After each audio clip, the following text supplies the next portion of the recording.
गोपी जनवल्लभ गिरिवरधारी जय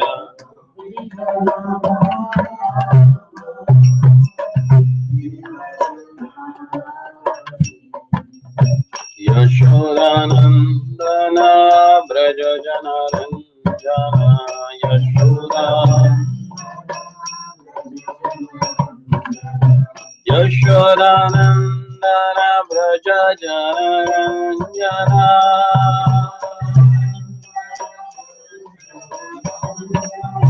यशोदानंदन ब्रज जनरंजन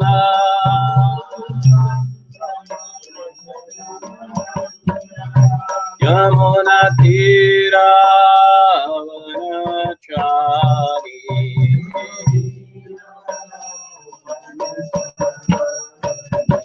जय राधा माधव कुंज विहारी जय राधा माधव कुंज विहारी राधा माधव कुंज विहारी जय Radha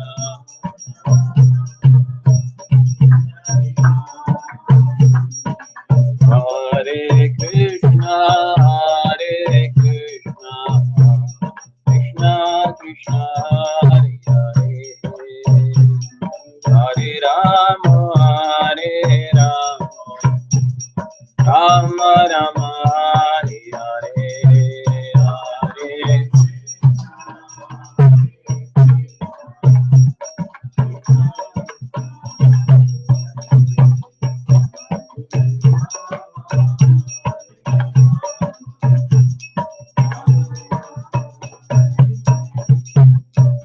Hare Krishna Krishna Krishna Hare Hare Hare Rama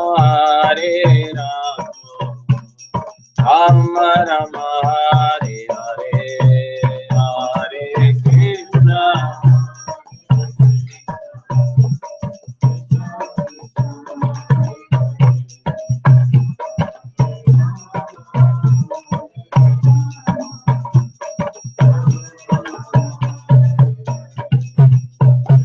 Gauranitai Gauranitai Gauranitai Jaya Gauranitai Jaya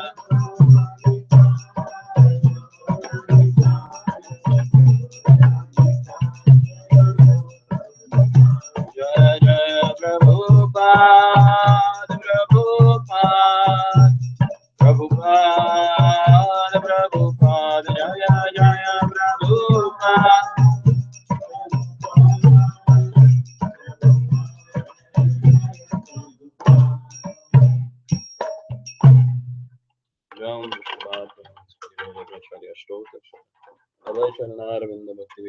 स्वामी श्रील प्रभुपाद की जय विश्वपाद परमहंस परिव्राजकाचार्य स्तोत्र शतश्री श्रीमद्भक्ति सिद्धांत सरस्वती ठाकुर गोस्वामी श्रील प्रभुपाद की जय धामाचार्य श्री हरिदास ठाकुर की जय प्रेम से गौ श्री कृष्ण चैतन्य प्रभु नित्यानंद श्री अद्वैत गदाधर शिवासादि गौर भक्तवृंद की जय जय जय श्री राधा कृष्ण गोप गोपीनाथ श्याम कुंड राधा कुंड गिरिराज गोवर्धन की जय ब्रजभूमि वृंदावन धाम की जय मथुरा द्वारिका धाम की जय श्री क्षेत्र जगन्नाथपुरी धाम की जय नवद्वीप मायापुर धाम की जय गंगा मैया की जय यमुना मैया की जय भक्ति देवी की जय तुलसी महारानी की समवेत भक्त वृंद की जय समवेत भक्त वृंद की जय निताई गौर प्रेमानंद हरि बोल। ओम नमो भगवते वासुदेवाय ओम नमो भगवते वासुदेवाय ओम नमो भगवते वासुदेवाय ओम नमो भगवते वासुदेवाय ओम नमो भगवते वासुदेवाय ओम नमो भगवते वासुदेवाय नारायणं नमस्कृत्यं नरं चैव नरोत्तमं देवीं सरस्वतीं व्यासां ततो जयमुदीरये नष्टप्रायेषु अभद्रेषु नित्यं भागवत सेवया भगवति उत्तमश्लोके भक्तिर्भवति नैष्ठिके कृष्णाय वासुदेवाय देवकी नन्दनाय च नन्दगोपकुमाराय गोविन्दाय नमो नमः नमो नलिननेत्राय वेणुवाद्य विनोदिने राधाधर सुधापान शालिने वनमालिने महाभाव स्वरूपास्त्वं कृष्ण प्रिय वरीयसे प्रेम भक्ति प्रदे देवी श्री राधिका त्वं नमोस्तुते।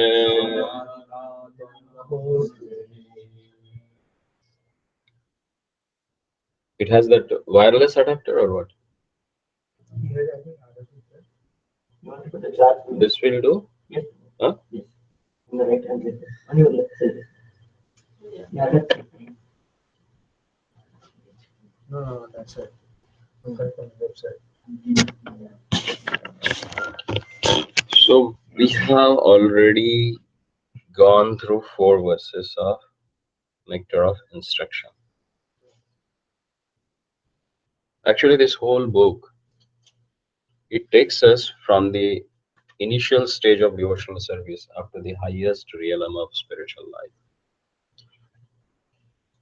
It's a very essential book for the followers of Rupa Goswamis. And Prabhupada, he used to call us as a Rupanaga. Anuga. Anuga means the followers.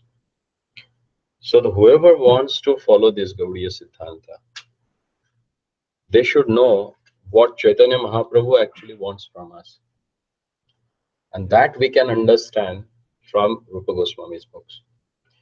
Because when we offer our prayers to Rupa Goswami, they say that Sri Chaitanya Manobhishtam Sthapitam Yena Bhutale Swayam Rupa Kadamayam Dadati Swapadantikam. When that Rupa Goswami Pad will give shelter at his lotus feet, because he is the person who has established what's there in Mahaprabhu's mind. Sri Chaitanya Mano Abhishtam, whatever Mahaprabhu wanted from us, that he has established through his writings. And this nectar of instruction, which is known as a Upadesha Amrit, is considered as a necklace that each and every Vaishnava should have it. Because this instruction, what he has given in these 11 verses, they are unparalleled. None of any other book you will find this wonderful instruction. So we are greatly indebted to Rupa Goswami that he has contributed such a wonderful literature for us. Because each and every verse that takes us to a different level. The first verse itself, where he says that a sober person who can tolerate the urge to speak, the mind's demand, the action of anger, and the urges of the tongue, belly, genitals, is qualified to make a disciples all over the world. So first of all, he has shown in the first verse itself that what is the qualification of a spiritual master? Because any seeker in spiritual life, he needs to find a spiritual master. Then whom you should accept as a spiritual master? So first he has given a qualification for the spiritual master. And who can become the spiritual master? The person who has controlled these 6 urges, 6 demands of mind, tongue, belly, speech, and genital. Then further he says that what are these 6 things that spoils your spiritual life? Once you have taken the path which will lead you to spiritual life, then what are the things has to be taken care, that he has explained in the second verse, where he says that one's devotional service is spoiled when he becomes too entangled in the following 6 activities. And that is, we remember that? What are the things which we have to take care of, which will help us progress in faith? What you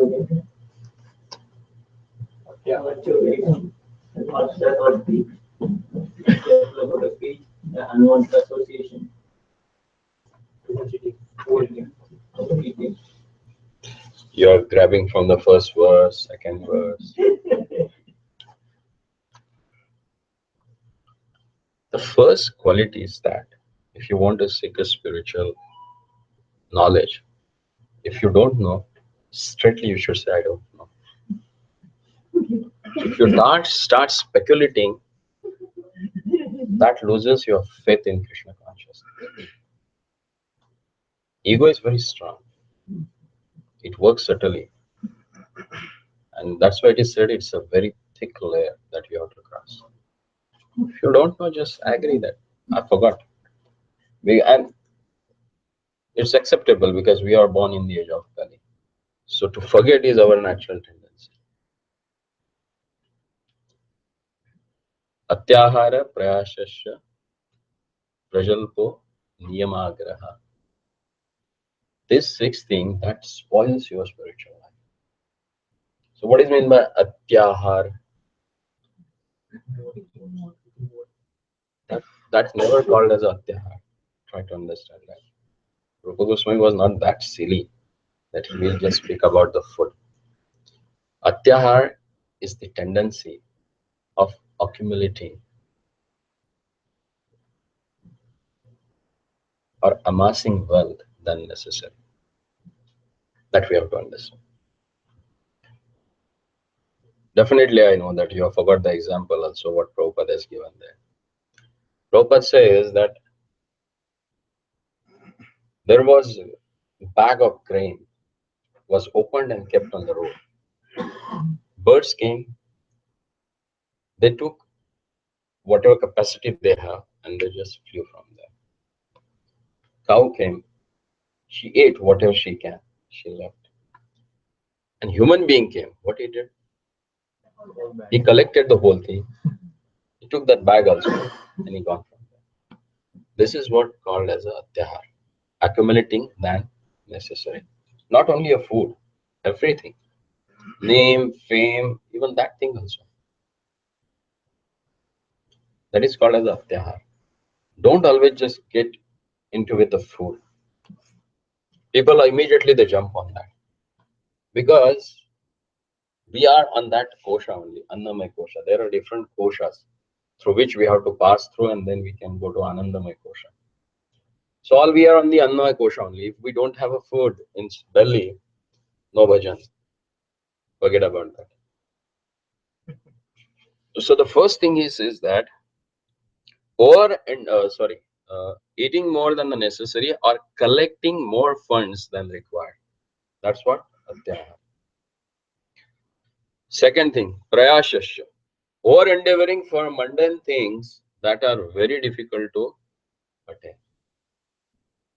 Then talking unnecessary about the mundane subject matters, that is prajalpa.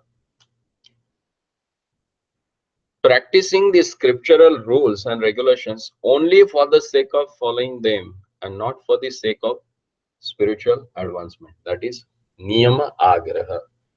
Niyama agraha and niyama agraha means becoming stubborn on rules and regulations only, or not accepting at all. Agraha means both. Agraha means giving more importance than the principle. And agraha means not caring about. And that both the thing we do. We are stubborn for few things without understanding the principle behind that. And sometimes we don't care about neither the principle not the rules.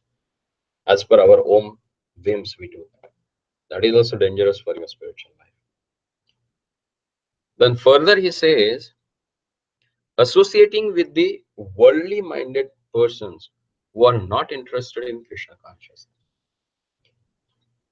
I think it's in the 5th canto where Rishabdev, when he was giving his instruction to his sons, there he says, worst thing in the world is that associating with the person who is materially too much attached. There he says, even associating with the woman is not that bad, but associating with the woman, with the person who is too attached to the woman, is dangerous for the spiritual life. Then further he says, being greedy for the mundane achievements. We launch too much actually. We keep our own targets, we fix them, and we think that I should run somehow other meet them. Is that not necessary? Because 5 things that we have come along with, they are not going to get changed. Birth that we have taken in the family, whichever it may be.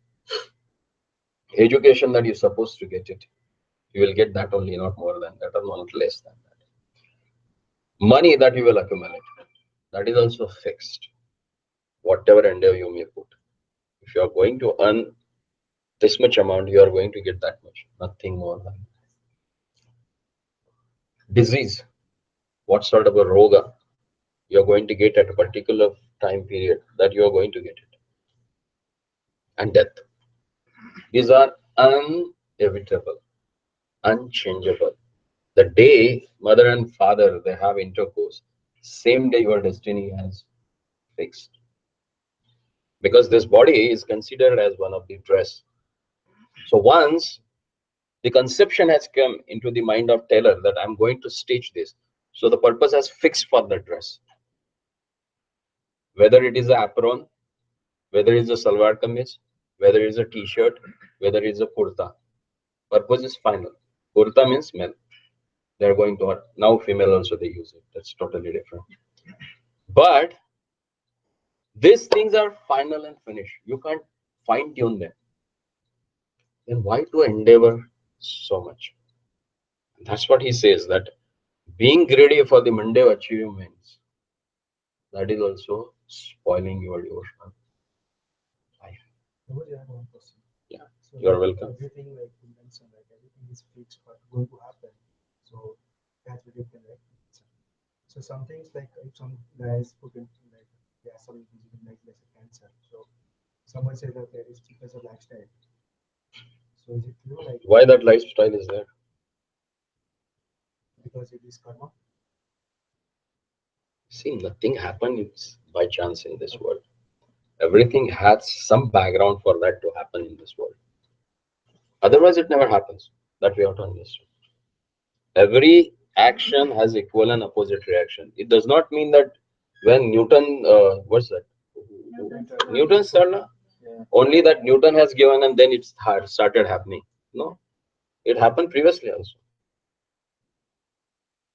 Like they give example of Because sometimes people say like okay bad things going to happen, you can do some puja and you have to like this like. So if you do so, it will be the bad. it will reduce the intensity, reduce the intensity. but blow will be there. Like someone has to ampute his one leg, but after performing some pujas and prayashitta, maybe the finger will get cut. Not necessarily that he will go through that amputation of his leg, but finger may get cut. But he has to go through that. That's the minute independence Lord has given. If there is a problem, he has given a solution. Without any solution, he will not create any problem.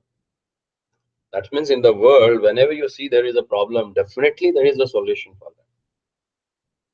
And that minute independence has given by the Lord to you, whether to accept it and react it according to the scripture, or just go ahead with without doing anything. Oh, who cares? Let it be. And who cares? He goes there. Then lifetimes he has to suffer that thing. Like in Mahabharata,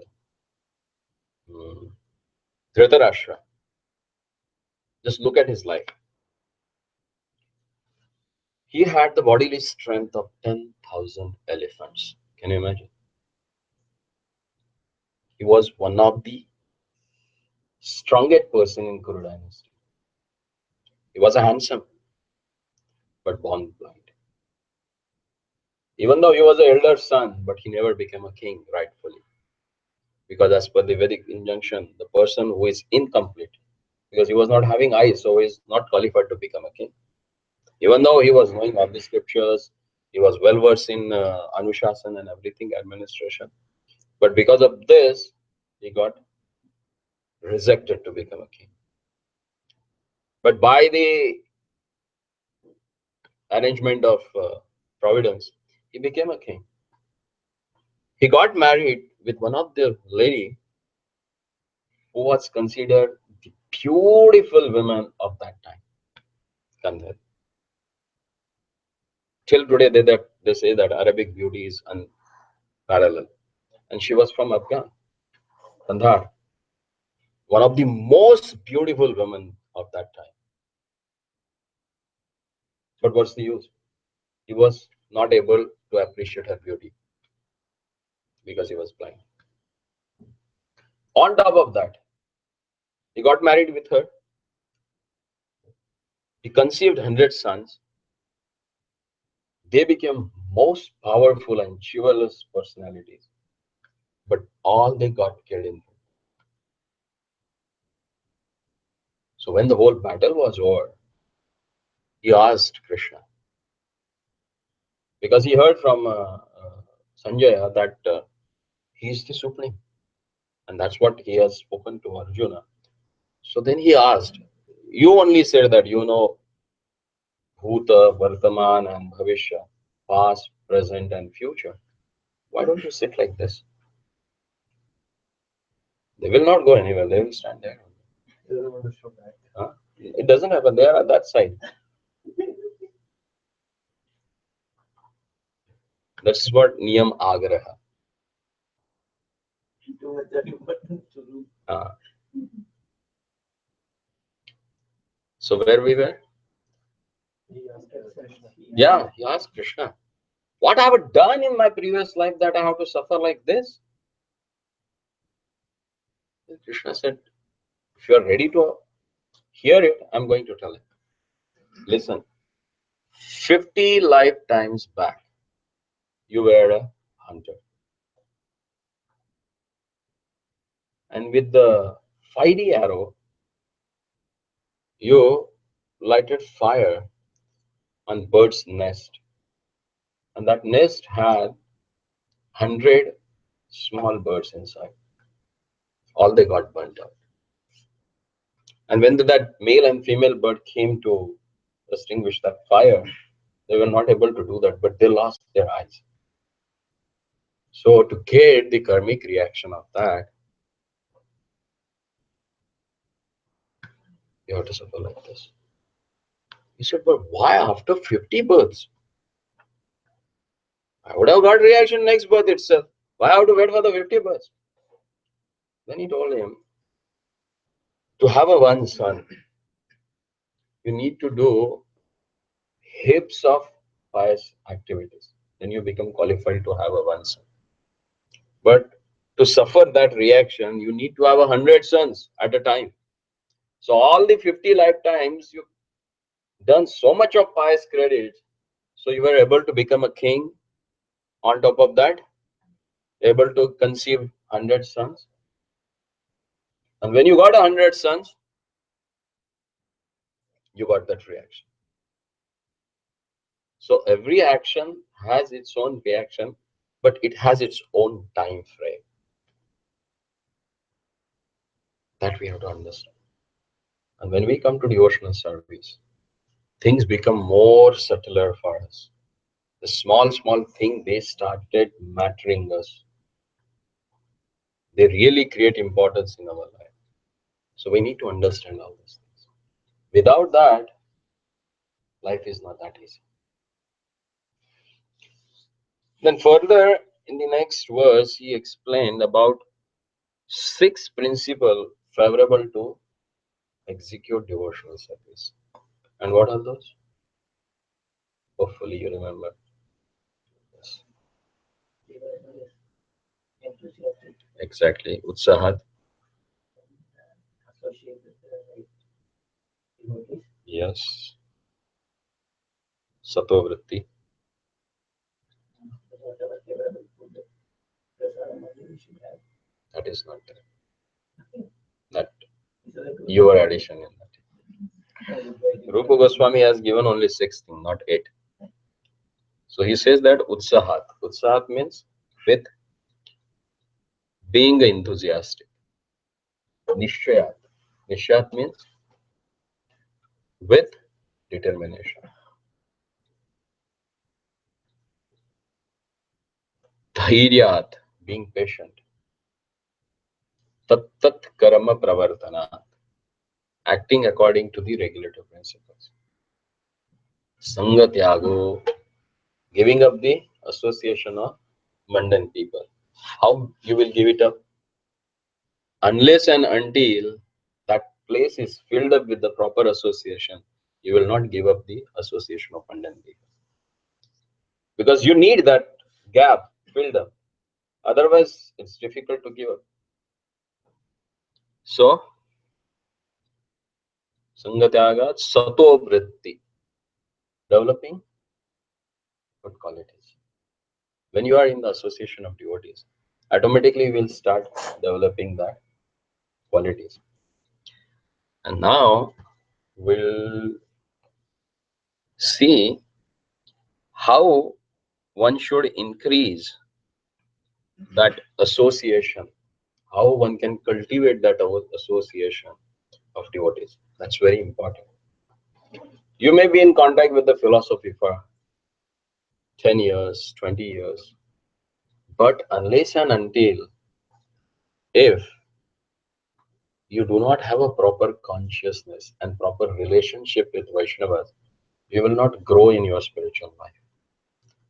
To grow in spiritual life, what we need, Satam Prasangat. Satam Prasangat means association with devotees. Satam Prasangat. Satam means who are always associated with the Lord. Satam Prasangat Mama Virya Samvida.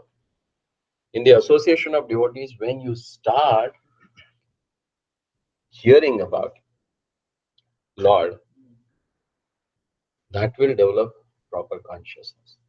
So the next verse, he says that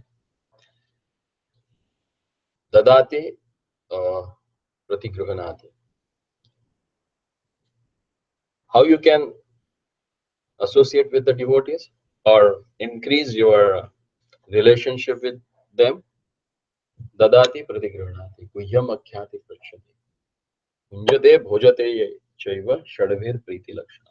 Even on the mundane realm also, when we try to establish our business relationship with some of our client, what we do?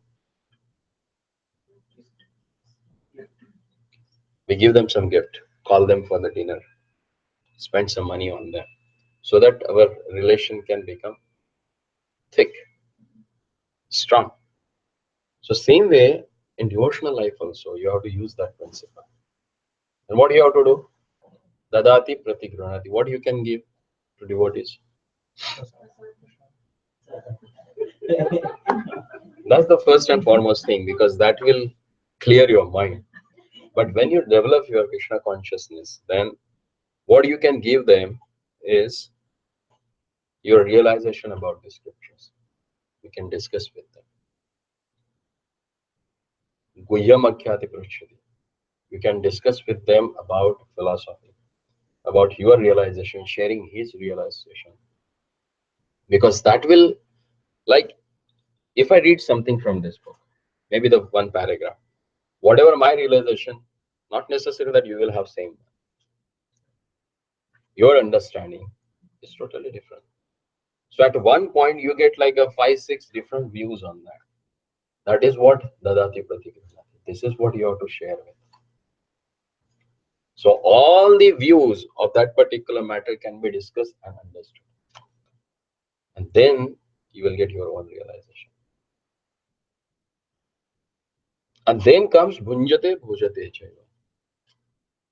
You can call them for prasadam, you go for the prasadam. And that increases love between the devotees. It should happen frequently, not once in a 2 years or once in a. Huh? If you want to have that strong bond between devotees, so there should be a, as Rupa Goswami says, at a young girl, when she got attracted to a younger boy, no need to tell them that they should develop the relationship. It becomes intense because they always start thinking about each other. They always start remembering and doing things which is favorable to get them together. So same way, to associate with devotees, we have to create environment. Because what's the quality of devotees? As Lord He Himself says in the Bhagavad Gita, Machita Madagata Pranaha. My devotees are, their mind is always dwelling in me. And for them, I am a life and soul. Bodhayandi Paraspara, and they always discuss about me. Bodhayandi, they give enlightened words to each other about me. And Tushyanti cha Ramanti cha. They take pleasure in that and they are always happy to enjoy that place. That we have to understand. Now, we'll discuss the verse 5th. You can open the books and repeat the text behind me.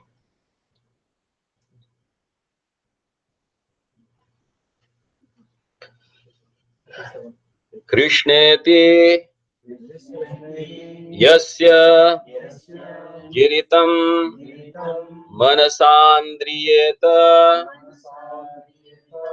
dikshasti cheta pranatibhishcha bhajantam isham shushruya syada bhajana vidnyam ananyam anya nindadi shunya rhythm ispita sangha labdhya krishneti yasya giritam manasatriyeta giritam manasatriyeta dikshasti cheta pranatibhyascha bhajantam isham dikshasti cheta pranatibhyascha bhajantam isham shushrutsya bhajanam vijnananya ninda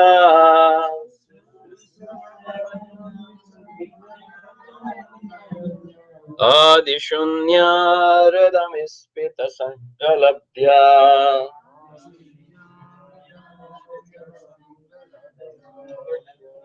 Krishnetya yasya giritam manasadriyeta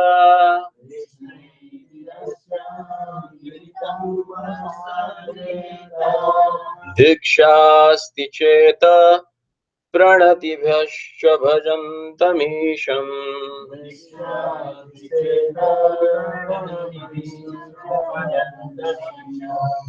shushrutsya bhajanda vidnyam ananyamanya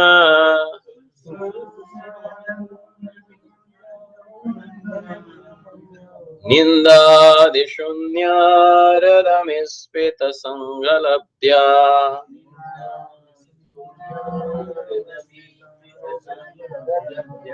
Krishneti yasya giritam manasatriyeta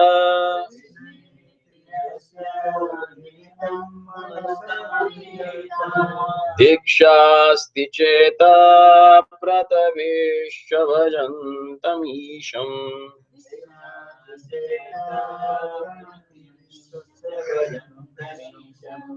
शुश्रूषया भजनं विज्ञानन्य अन्या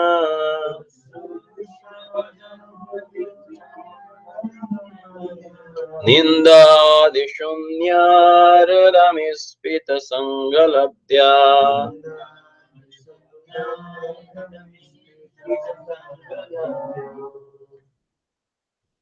Krishna, the holy name of the Lord. Iti, thus. Yasya, of whom. Giri, in the words of speech. In the words or a speech. Tam, him. Manasa, by the mind. Adriyeta, one must honor. Diksha, initiation. Asti, there is. Cheta, if. Pranatibhihi, by obeisances. Cha, also. Bhajantam, engaged in devotional service. Isham, unto the Supreme Personality of the Godhead. Sushrushaya, by practical service. Bhajana Vidyam, one who is advanced in devotional service. Ananyam, without deviation. Anyanindadi, of blasphemy of others, etc. Shunya, completely devoid. Rhythm, whose heart. Ispita, desirable. Sangha, association. Labdhya, by gaining. Translation and purport by His Loving Divine Grace A.C. Bhaktivedanta Swami Prabhupada. Translation. One should mentally honor the devotee who chants the holy name of Lord Krishna. One should offer humble obeisances unto the devotee who has undergone spiritual initiation, Diksha, and is engaged in worshipping the deity, and one should associate with and faithfully serve that pure devotee who is advanced in undeviated devotional service and whose heart is completely devoid of the propensity to criticize others. This verse is very important, that how one should have a relationship with Vaishnavas and how should deal with them, that has explained here. In the Bhagavad Prabhupada says, in order to intelligently apply these sixfold loving reciprocation mentioned in the previous verse, one must select proper person with a careful discrimination. Dadati pratigranati guhyamakyati prushyati bhunjate bhojate chaiva shadabhir priti lakshana. If you want to follow these principles in your life, then you should know that with whom we should have this relationship. You both can come this side so that you can get the light to see that you're obstructing light itself. Yeah, you can come in front here. You can come this way, I'll go this way. So that way the kids are also.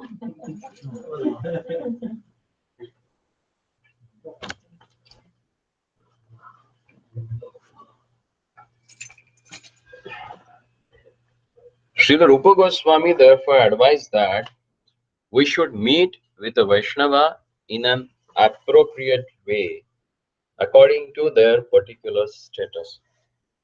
In this word, he tells us how to deal with their types of devotees. So here, Rupa Goswami Pad has taken few words from a Srimad Bhagavatam 11th canto, where he says that the Kanishtadhikari, Madhyamadhikari, and Uttamadhikari.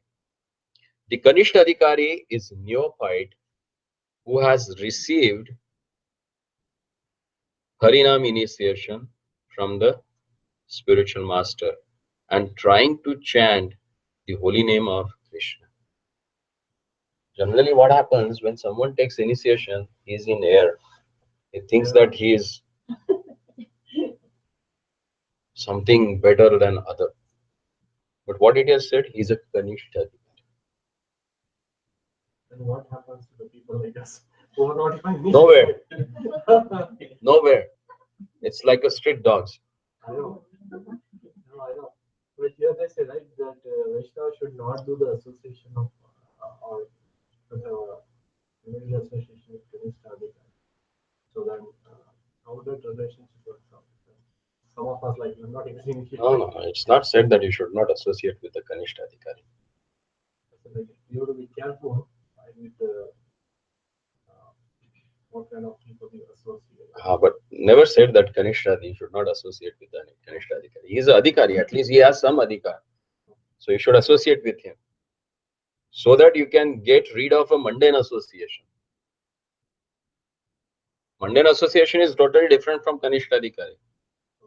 Here it is said that who has taken initiation, then he has got a status of Kanishta Adhikari. He got some Adhikar, some authority he has got because he has connected with the disciplic succession. But if you associate with the mundane people, the association of mundane people and Kanishta Adhikari is totally different. That we have to understand.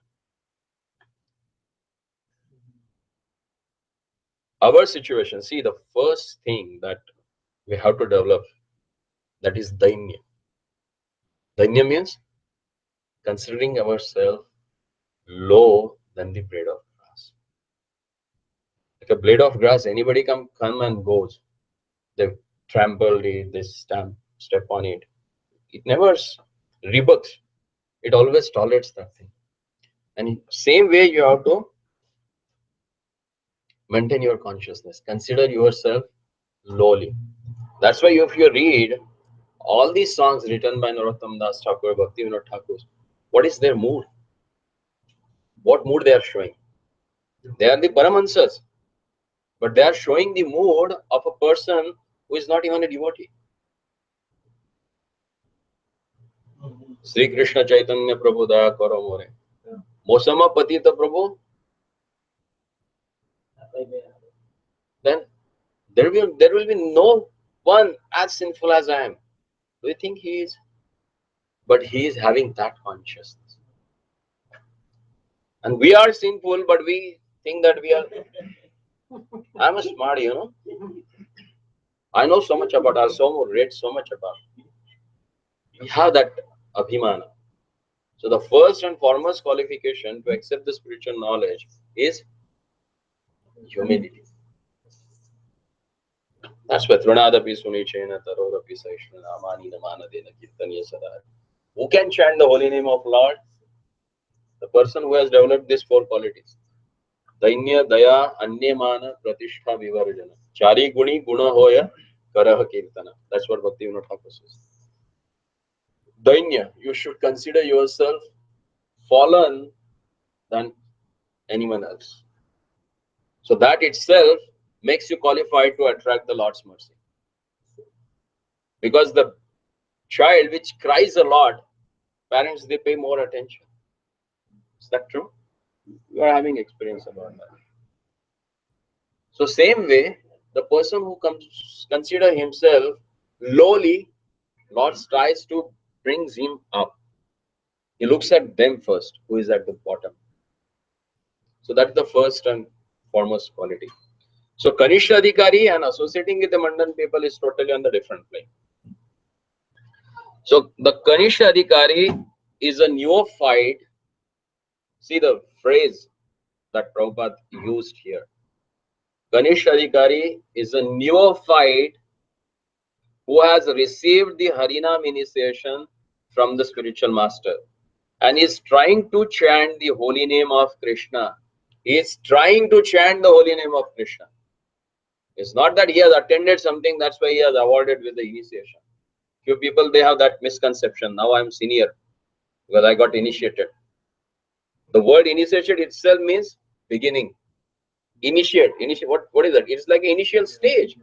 So now you are given a adhikara to go ahead with that. And Prabhupada says here, it's trying to chant the holy name.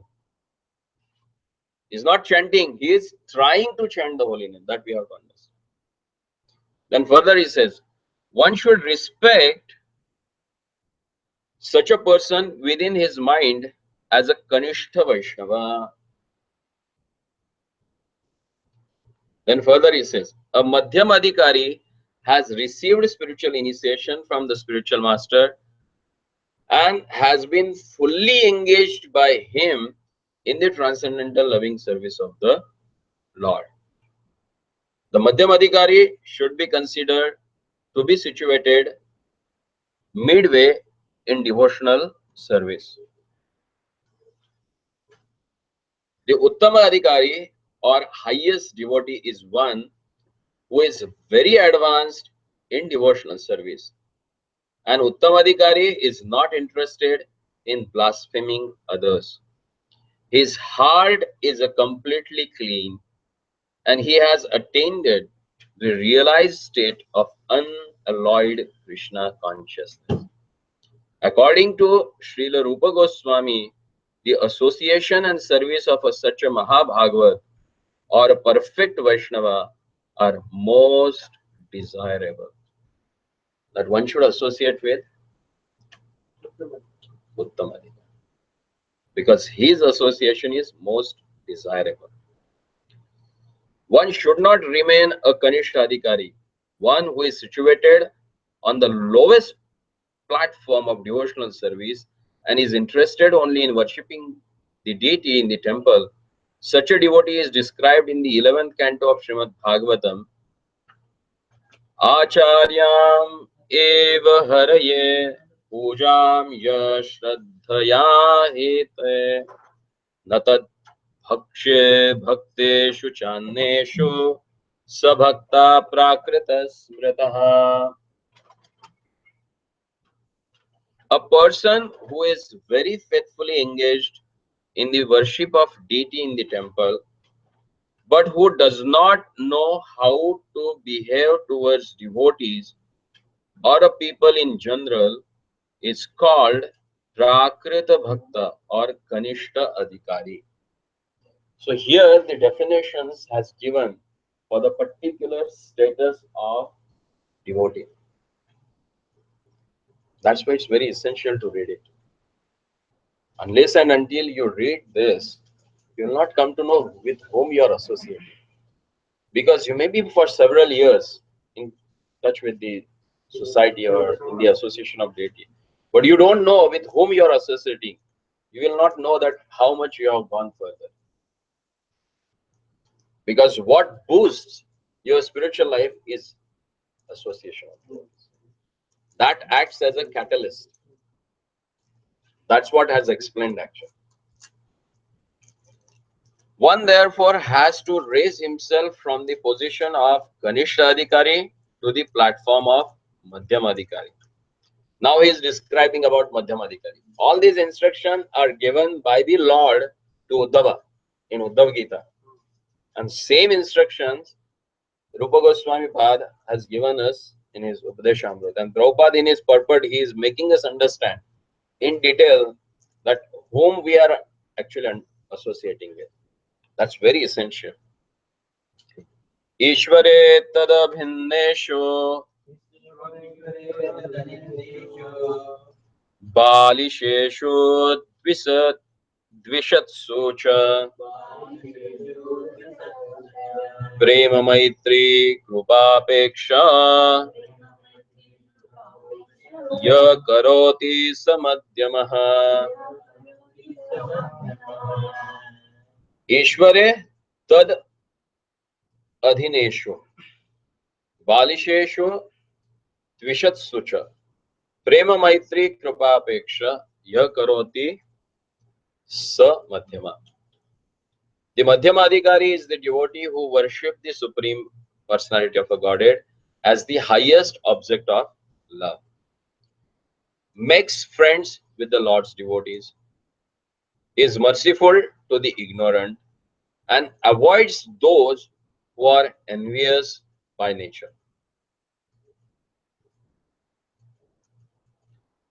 Generally, these are the qualities of a preacher who has understood the philosophy and now he's propagating about that philosophy. Because what he does, he has understood that the highest object of his worship is none other than the Lord himself. Okay, to preach that, what he does, he develops friendship with the devotees, then he becomes merciful to the ignorant who does not know about the philosophy. Look at the Prahlad Maharaj. Even though he was a Mahabhagavata, but he comes down to show his mercy and love for the living entities who are vimukha. As he says that, oh my Lord, I don't care about this material existence. Actually, it's surprising. Why? Because everyone is crying in this world. And he says, I don't bother about that. Why? Because Tvada Virya Gayana Maha Amrita Magna Chetaha. Because my mind is totally absorbed in the narrations of your wonderful activities. But I am worried about whom? Vimukha Chetasa, who has turned their face from you. I'm worried about them. So that's the consciousness of pure devotee of the Lord, or the Madhyamadikari who wants to preach about the gospel of the Godhead. Then further he says, this is the way to cultivate devotional service properly. Therefore, in this verse, Srila Rupa Goswami has advised us how to treat various devotees. We can see from a practical experience that there are different types of Vaishnavas. The Prakruta Sahajiyas generally chant Hare Krishna Mahamantra, yet they are attached to women, money, and intoxication. Although such a person may chant the holy name of the Lord, they are not yet properly purified. Such a people should be respected within one's mind, but their association should be avoided. This is what he is speaking about the Prakrita Sahajiyas. Prakrita Sahajiyas means who pretend to be devotee. They put a kantimala, but you can find them drinking tea, coffee, associating and going along with the mundane people for movies, spending their time in where one should not desirable to see even. They go there. So these are known as the Prakrita Sahajiyas. But they also chant. They may eat prasad, they come to temple. Does that change? Which If they chant and they prasadam? takes time. It changes. Like if I switch off this fan, do you think immediately it will stop running? Huh?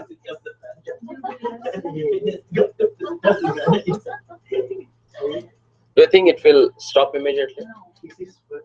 It will stop, but it will take its time. So same way, they have started chanting, but it will take time to purify themselves. One day they will purify, but we don't know how long it will take for them. Because like you are trying to enlight a fire and immediately putting water on that, what will happen? You will be not successful in enlightening the fire. So same way, like if you are chanting also and associating with the mundane people who are not having faith in the Lord, you are doing the things which are against the spiritual life, now how it will happen? It will take time. They have their own time. But one should be careful when you are associating with them, because that will not encourage you in your devotion. That may discourage you also. Sometimes we see, that Prabhuji goes for 5 years temple. He does wonderful service also. But if that but comes, that means there is a spirit breaker. So one should be careful for that. And that's what he speaks about. One should not, you may give him honor because he's chanting the holy name. At least there are millions and billions of people, but at least this person is able to chant the holy name of Lord. So we should respect him in a mind, but be careful when you associate with him. Keep safe distance while driving. We remember that. So we are driving on the spiritual path. So we should be careful about this. Then further he says, in this Krishna conscious movement,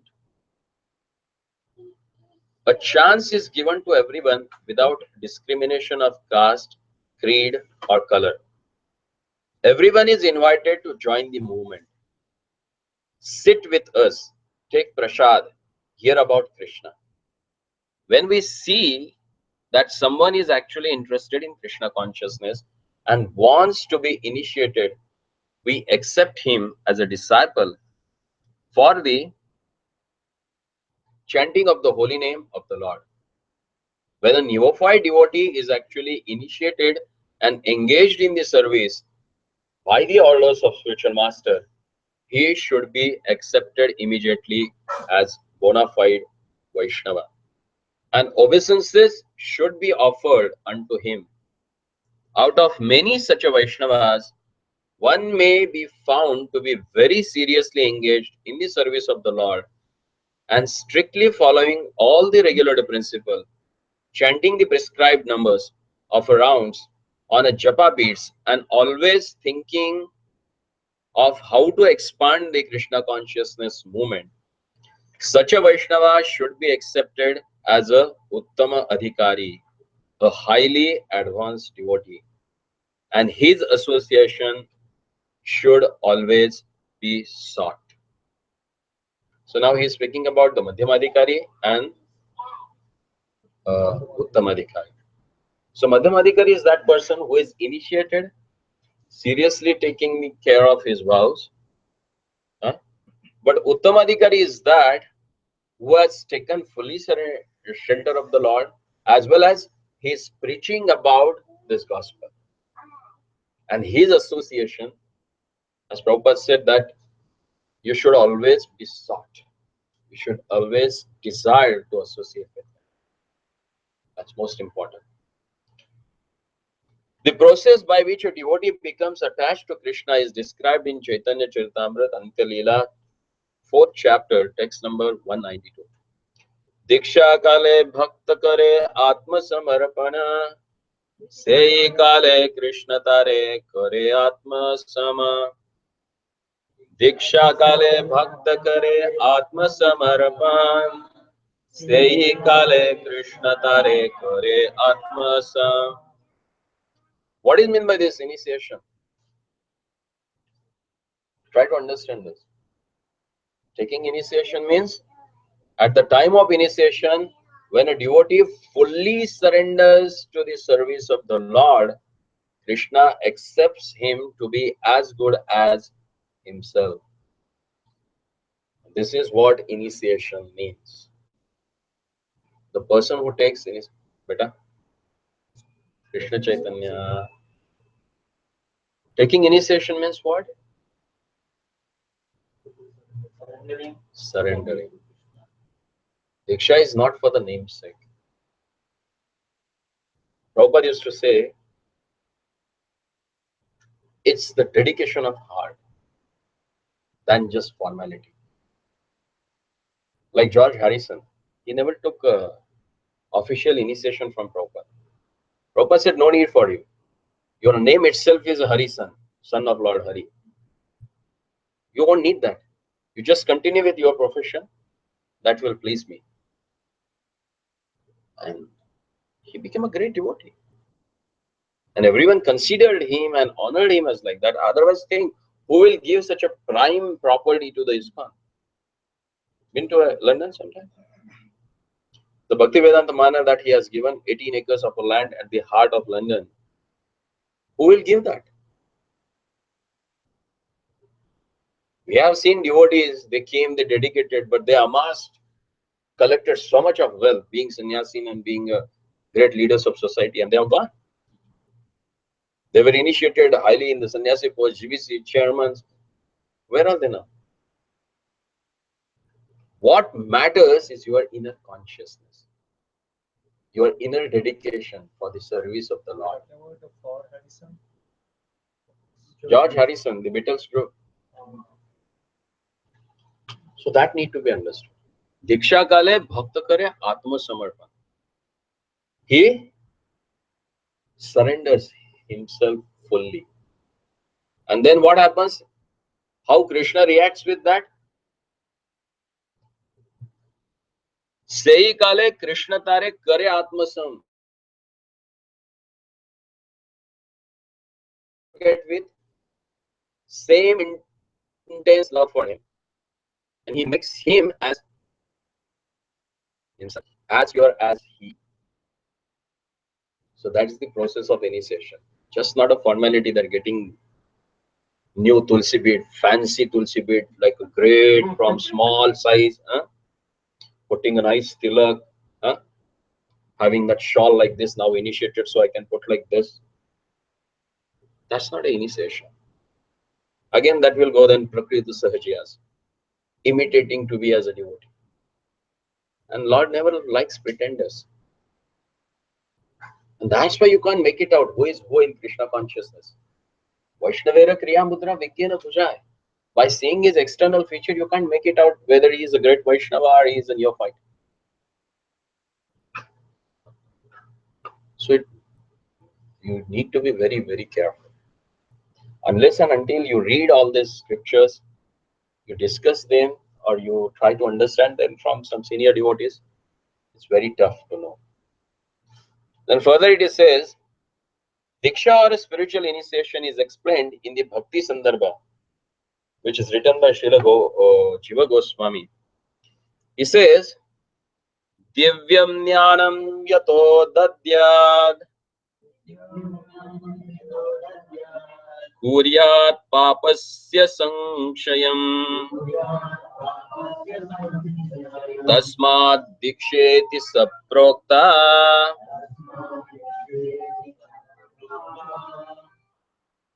Deshikas Tatvako Vidaha.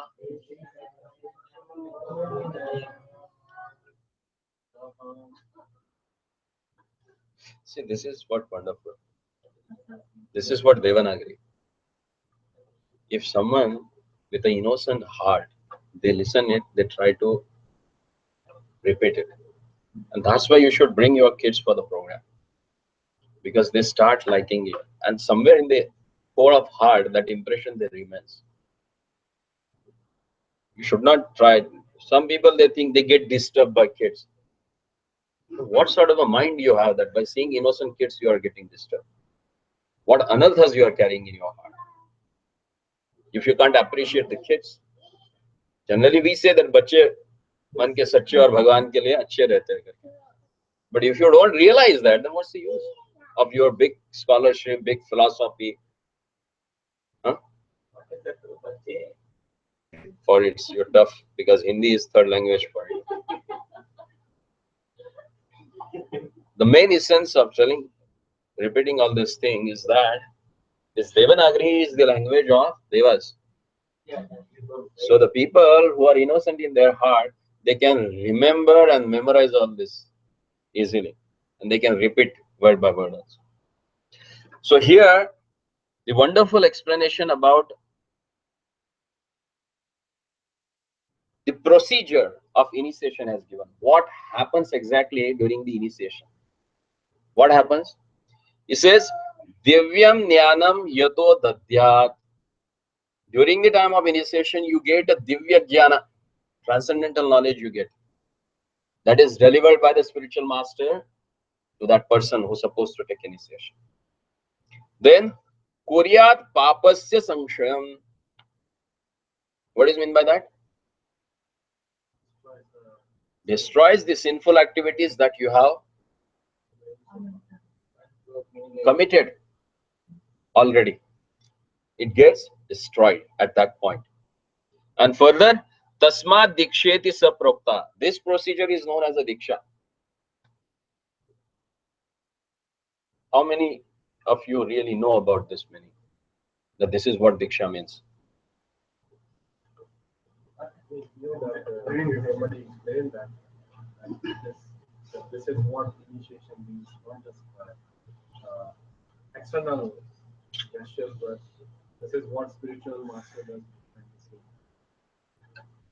And for that reason, spiritual master also should know that person. Then only he can do that. Otherwise, we have seen few spiritual masters, they are having like a 10,000, 20,000 disciples. When the disciple comes and offers dandavats, they don't know who is he. Then what must be happening with that disciple? If he comes to know that my spiritual master does not know me, then how much faith he can keep in? That this person will take me out of this material world. If he does not recognize me, then whom he will take? That's why Rupa Goswami says, don't make more disciples so much. You can take them only whom you are responsible to take back to Godhead. Otherwise, just giving thousands of initiation will brings you at the point where you will get physically amputated totally. Because you are getting karma from them. And we are seeing a lot of our sannyasis, they are suffering at the old age. Because they have given initiation randomly. And now the reactions are coming back. Because I say, as a chaste wife, she is the strength for her husband. Same way, a great devotee or a disciple who is really practicing wonderful is a great asset for spiritual master. And the wife who is unchaste or vyabhichari, whatever sin she commits, that all sin goes to husband. So same way, the disciple who is not really practicing spiritual life properly, and for the namesake if he has taken initiation, then all sinful activities that he commits, that goes to the spiritual master. And he has to suffer for them. As in the Western world, they say that Jesus is there to suffer for our sins. So you keep committing sins, he will suffer, he will be crucified again and again, let him bleed. Huh? And you have a wine, drink. That's what they do. That's not a Vedic system. So if you are really wanted to take any session, you should be very, very careful. Because it's for the lifetimes and this is an eternal relationship. So you have to be very careful to establish that relationship. Then further he says that we have seen many practical examples of this. Especially in the Europe and America, many students who come to us from a rich and respectable families quickly lose all interest in material enjoyment and become very eager to enter into spiritual life. Although they come from very wealthy families, many of them accept living conditions that are not very comfortable. Indeed, for Krishna's sake, they are prepared to accept any living condition as long as they can live in the temple and associate with the Vaishnavas. When one becomes so disinterested in a material enjoyment, he becomes fit for initiation by the spiritual master. When one becomes so disinterested in material enjoyment, he becomes fit for initiation by the spiritual master. Actually, today morning we were discussing one verse from Srimad Bhagavatam, where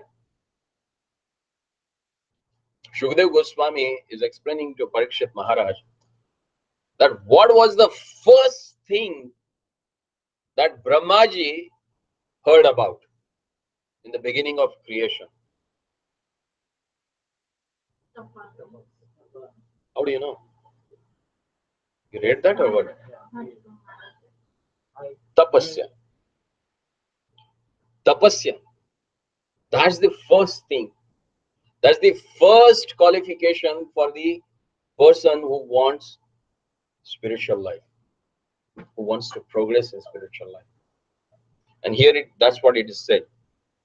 When a person is serious about accepting Diksha, he must be prepared to practice austerity.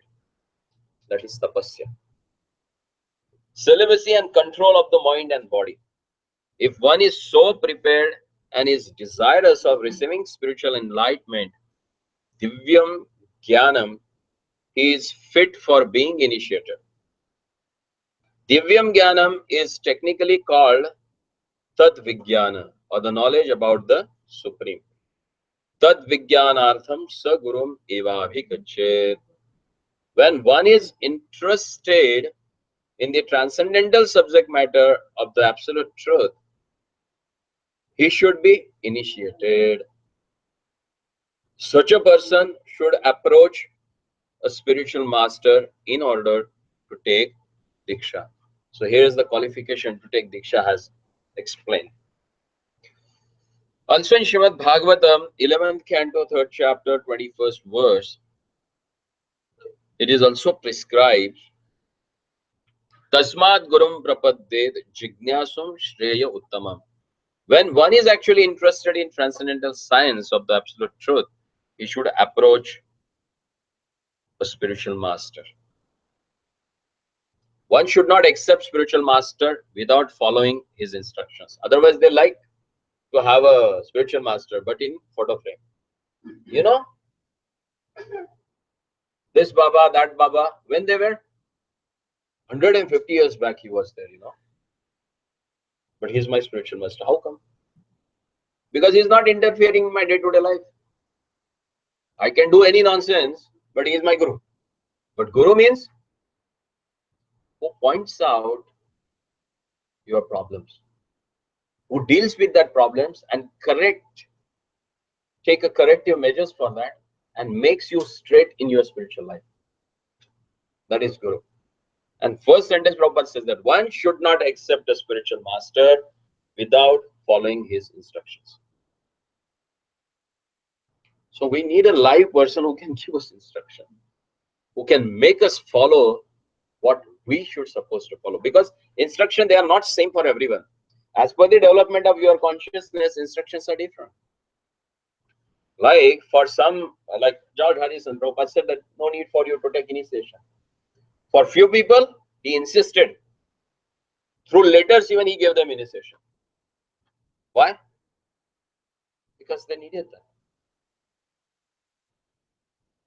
And for few people, like once Prabhupada been to South India at one particular place, I think it's Andhra or Tamil Nadu somewhere.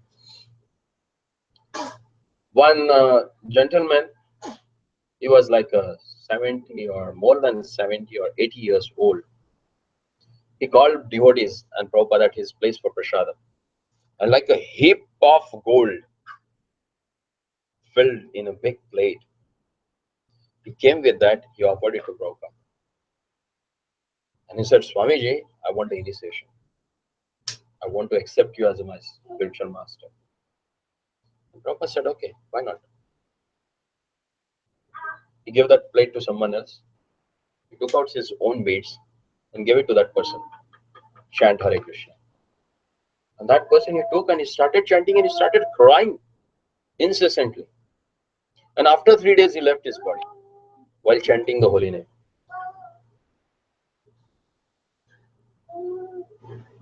That's the dedication. First time he saw Prabhupada and he offered whatever he had, hard-earned money. Whatever throughout life he earned it, he just offered everything to Prabhupada. So, the main purpose of initiation is surrendering yourself at the lotus feet of spiritual master. And surrendering yourself means surrendering your all attachments at his lotus feet. And that he did. And same way Prabhupada reciprocated with him. He said, okay, go back. And he went back from backward. Because he pleased the pure devotee. Within a 3 days, he left God. Can you imagine?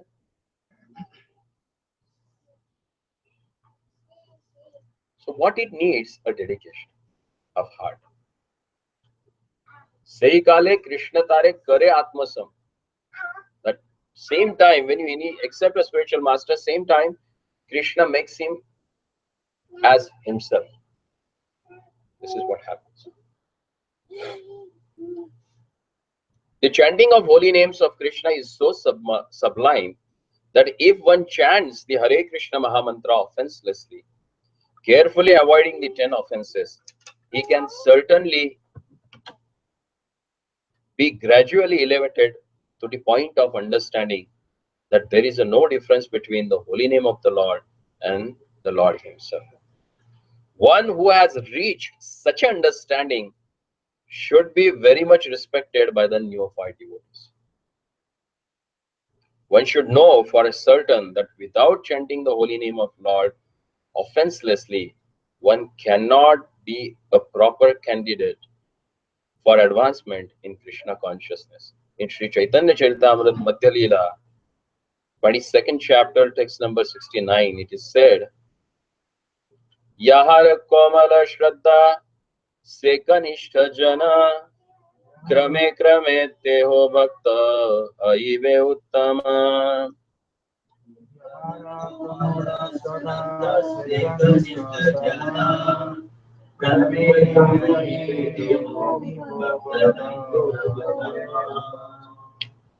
One whose faith is soft and pliable is called neophyte. But by gradually following the process, he will rise to the platform of a first-class devotee. Everyone begins his devotional life from the neophyte stage. But if one properly finishes chanting the prescribed number of rounds of Harinam, he is elevated step by step to the highest platform, Uttama Adhikari. So how many of you really chant? You are chanting 16 rounds. 8. 1. Since when?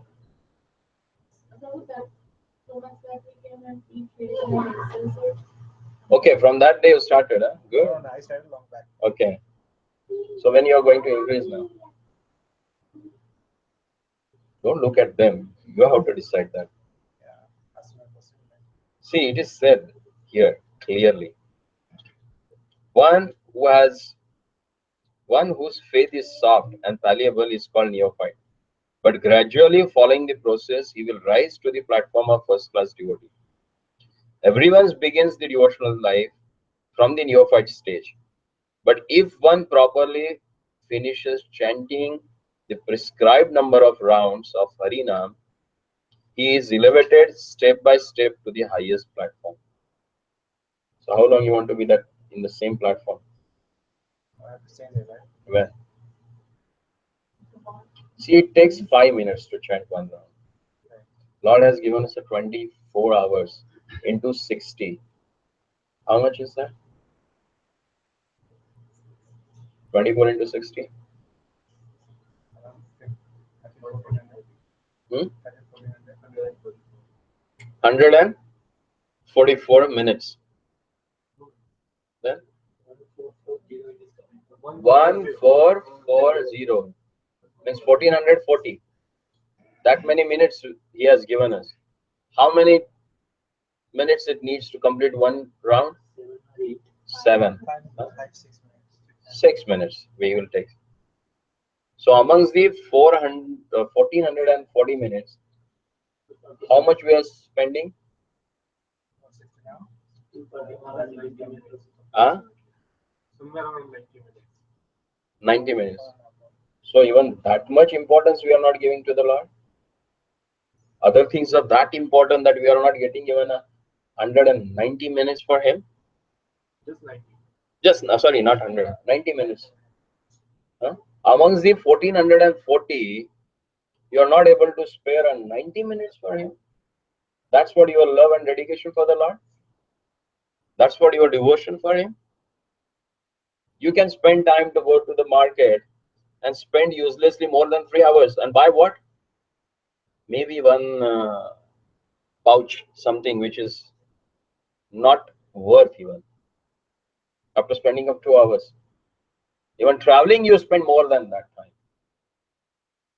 So that shows how much importance really we give to the Lord. When you started 16th on Sunday, From Monday, after the finish, after I came home and the next day I was watching. Okay. Until that point, I was doing 8 or 2 or 8.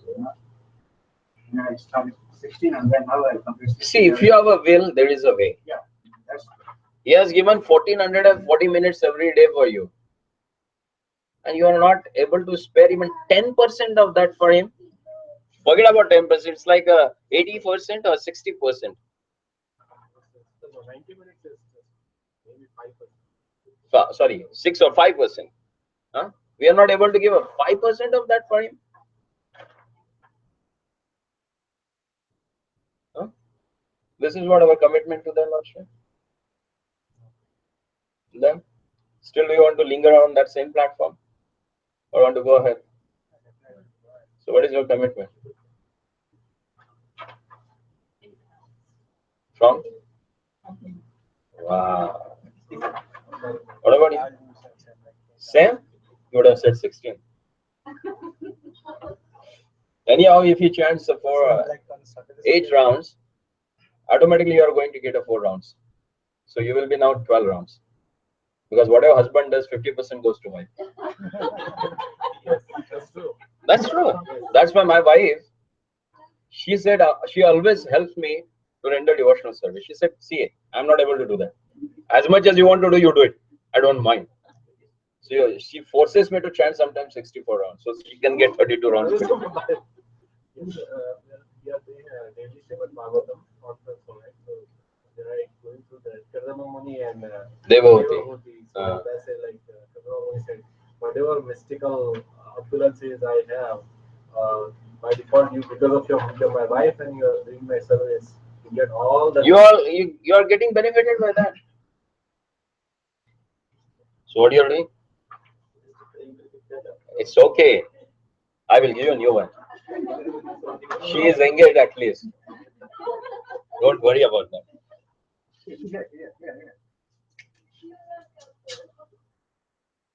She liked it now. Devanshi? Wow. Look at her. Okay, come here. Take this. You want this, no? Take. Take this. So where we were? What we were discussing? Chanting. So now 8 rounds every day. It never takes a long time. See, you divide it.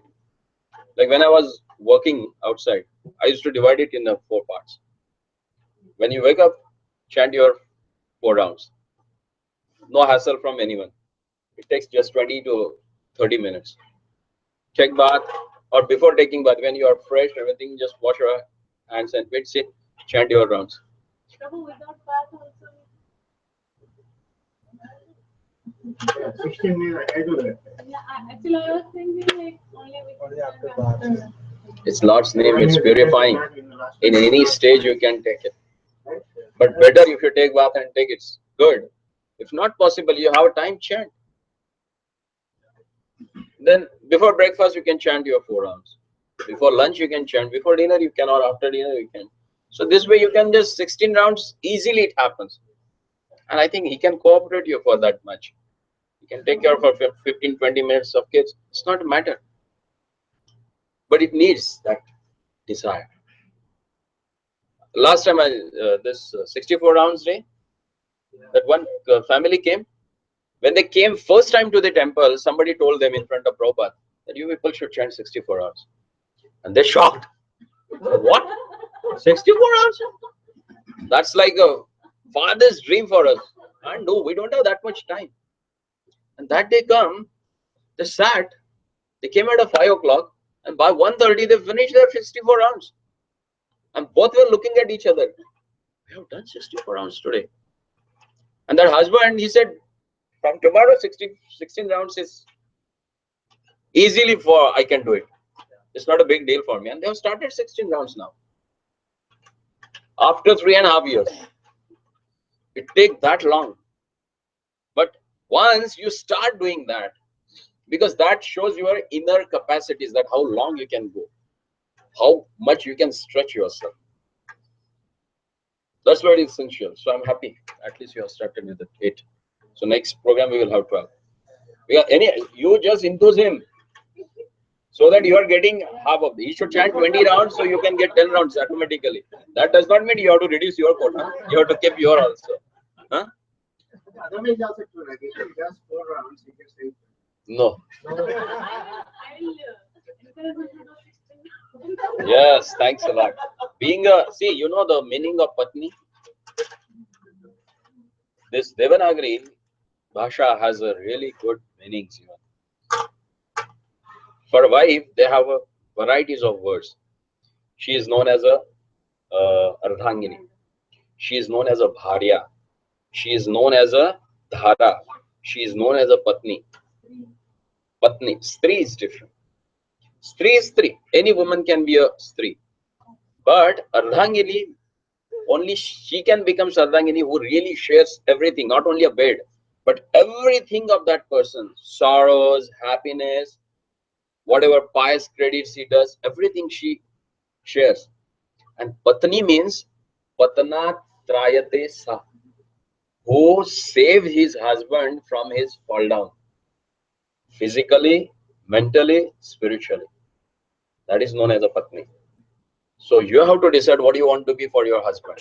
You want to be a Patni or you want to be a Dhara. Dhara means who cuts that person from his family, from his friends. And that's what they are most likely now. Because they wanted that my husband should be mine. Which category? It's on you. You have to decide what you are for your husband. Need to be a Ardhangini or Patni, or you want to be a Dhara. Bharya means who takes care of his maintenance. Poshan.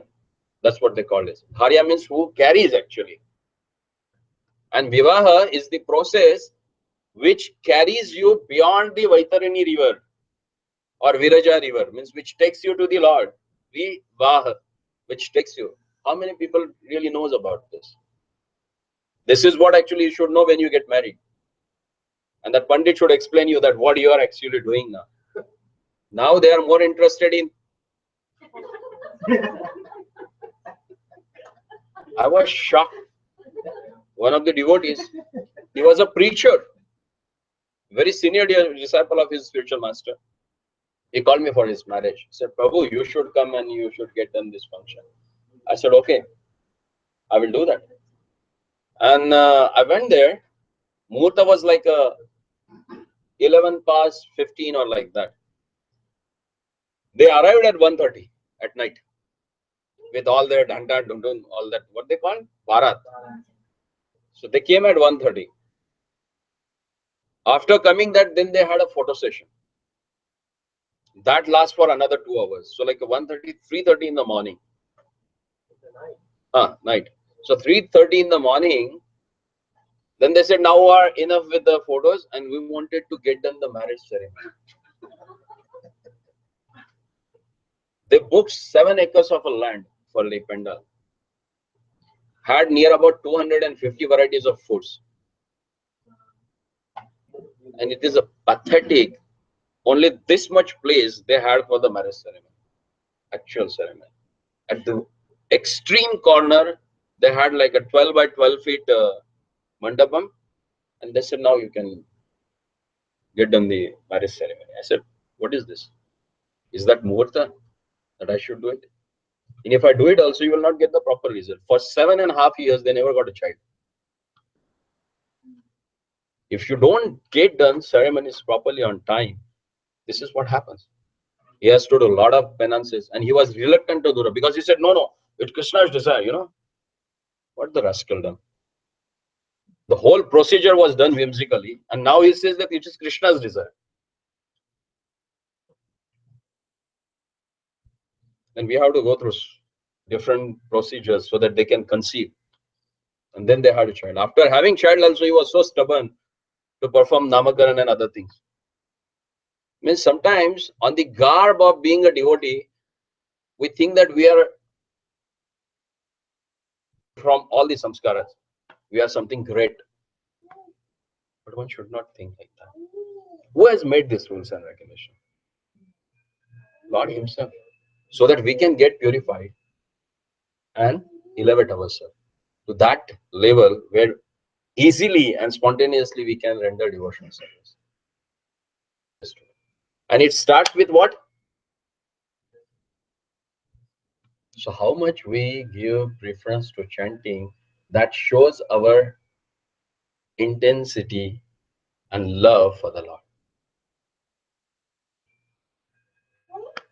The next it is said here, when Srila Satyaraj Khan, a great devotee of Sri Chaitanya Mahaprabhu, asked the Lord how a Vaishnava could be recognized, the Lord replied, Prabhu kare yara mukhe shuni ek baar se puja sreshta sabakar. If one hears a person say even once the word Krishna,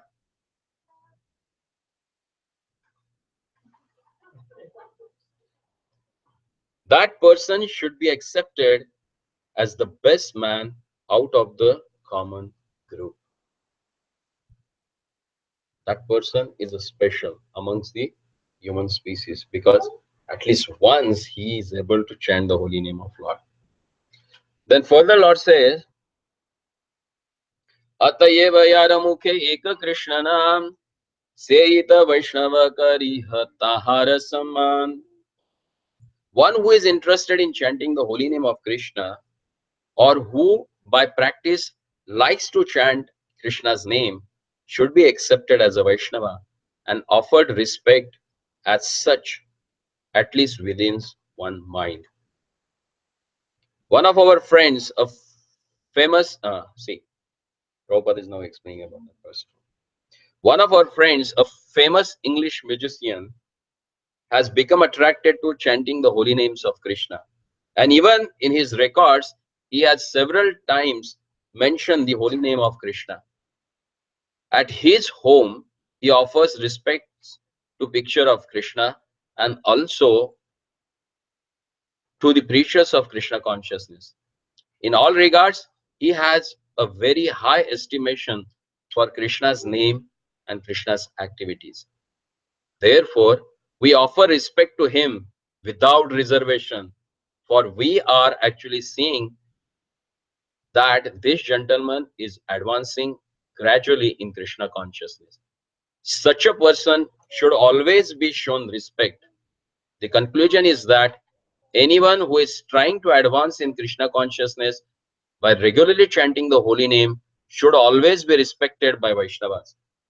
On the other hand, we have witnessed that some of our contemporaries who are supposed to be a great preachers have gradually fallen into the material conception of a life because they have failed to chant the holy name of the Lord. Prabhupada is speaking about George Harrison here. He says that even contemporary Vaishnavas with the Prabhupada, means his own God brothers, they fall down because they have failed to chant the holy name of the Lord. So what keeps us on a spiritual platform is none other than our chanting. So how much we should be careful about chanting, how much preference that we have to give it to chanting. That is the thing that should be on our top in the priority list. Otherwise,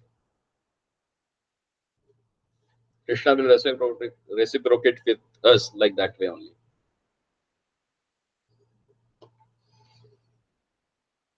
शास्त्र युक्ति नाही जाने दृढ़ श्रद्धावान Madhyama Adhikari Sei Mahabhagyavan. While giving instruction to Sanatana Goswami, Lord Chaitanya Mahaprabhu divided devotional service into three categories. A person whose conclusive knowledge of the Shastras is not very strong, but who has developed firm faith in the chanting the Hare Krishna Mahamantra, and who is also undeterred in execution of his prescribed devotional service, should be considered a Madhyamadikari. Such a person is very fortunate.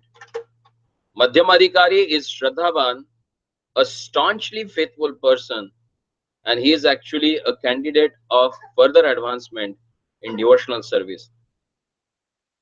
Here we have to understand, sometimes it's not necessary that you should know all the scriptures, but you should have a strong attachment for the holy name. That will take you up on the level of Madhyamadikari. Shraddhavana Janahaya Bhakti Adhikari Uttama Madhyama Kanishta Shraddhanusari. One becomes qualified as a devotee on the elementary platform, the intermediate platform, and the highest platform of a devotional service, according to the development of Shraddha. So again, it depends upon your faith, Shraddha that you have.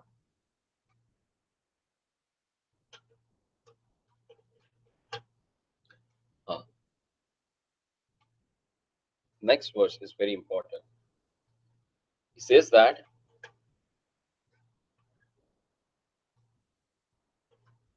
Shraddha Shabde Vishwas Kaye Sudruda Nishchay Krishne Bhakti Kaile Sarva Karma Krita Hoy. By rendering transcendental service to Krishna, one automatically performs all subsidiary activities. This confident, firm faith, favorable to the discharge of a devotional service, is called Shraddha. Shraddha, faith in Krishna, is the beginning of Krishna consciousness. Faith means strong faith. The words of Bhagavad Gita are authoritative instructions for faithful men, and whatever Krishna says in Bhagavad Gita is to be accepted as it is, without interpretation. This was the way Arjuna accepted Bhagavad Gita. After hearing Bhagavad Gita, Arjuna told Krishna, Sarvam etad ritam manne yanmam vadasi Keshava. O Krishna, I totally accept as a truth all that you have told me. So faith means strong faith. If you have a faith in the words of scripture, if you have a strong faith in the spiritual master, that will take you to the lotus feet of Krishna. So that faith is very important. And this is what brought Arjuna at the conclusion of Bhagavad Gita. And he said, whatever you have to me, I have accepted that, my Lord. This is the correct way of understanding Bhagavad Gita. And this is called Shraddha. It is not that one accepts a portion of a Bhagavad Gita according to his own whimsical interpretation and then rejects the another portion. This is not a Shraddha. Shraddha means accepting instructions of Bhagavad Gita in their totality, especially the last instruction.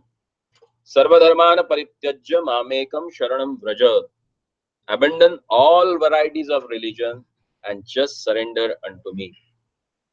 When one becomes completely faithful in regard to the instruction, one's strong faith becomes the basis of advancing in spiritual life. When fully engaged in chanting Hare Krishna Mahamantra, he gradually realizes his own spiritual identity. Unless one faithfully chants the Hare Krishna mantra, Krishna does not relieve himself. Sevan mukhehi jivvadau swayam eva spurati adaha. We cannot realize Supreme Personality of a Godhead by any artificial means. We must engage faithfully in the service of the Lord. Such a service begins with the tongue, seven mukehi chivvadav, which means that we should always chant the holy names of the Lord and accept Krishna Prasad. We should not chant or accept anything else. When this process is faithfully followed, the Supreme Lord reveals himself to the devotees. That we have to understand. The only and simple means and sublime way to understand Lord, holy name of the Lord. And now it's the, hopefully I think it's the last para. No, second last. When a person realizes himself to be an eternal servitor of Krishna, he loses interest in everything but Krishna's service. Always thinking of Krishna, devising means by which to spread the holy names of Krishna, he understands that his only business is in spreading the Krishna consciousness movement all over the world. Such a person is to be recognized as Uttamadhikari, and his association should be immediately accepted according to these six processes, Dadati, Pratigrahanati, etc. Indeed, the advanced Uttamadhikari Vaishnava devotee should be accepted as a spiritual master. Everything one possesses should be offered to him, for it is enjoined that one should deliver whatever he has to the spiritual master. The brahmachari in particularly is supposed to beg alms from others and offer them to the spiritual master. However, one should not imitate the behavior of the advanced devotee or Mahabhagavat without being self-realized. For by such a imitation, one will eventually become degraded. Again, the same thing that we have to understand, that one should not imitate. One should know his own capacities and should work on that. Like someone is doing something, so I should also imitate that. Don't do that. Don't just underestimate or overestimate others' capacities. You should know yourself. Mahaprabhu says, Janma sarthaka kari kara upakar. First, take care of your own life. Sarthaka kari, perfect it. And then think about others. Otherwise, it's too tough. In this verse, Srila Rupa Goswami advised the devotee to be intelligent enough to distinguish between the Kanishadhikari, Madhyamadhikari, and Uttamadhikari. Should also know his own position and should not try to imitate a devotee situated on the higher platform. Srila Bhaktivinoda Thakur has given some practical hints to the effect that an Uttamadhikari Vaishnava can be recognized by his ability to convert many fallen souls to Vaishnavism. One should not become a spiritual master unless he has attended the platform of Uttamadhikari. A neophyte Vaishnava or a Vaishnava situated on the intermediate platform can also accept disciples, but such a disciples must be on the same platform. And it should be understood that they cannot advance very well toward the ultimate goal of a life under his insufficient guidance. Therefore, a disciple should careful to accept a Uttamadhikari as a spiritual master. And here ends the Prabhupada purport on text 5. So any doubt, any question, any comment?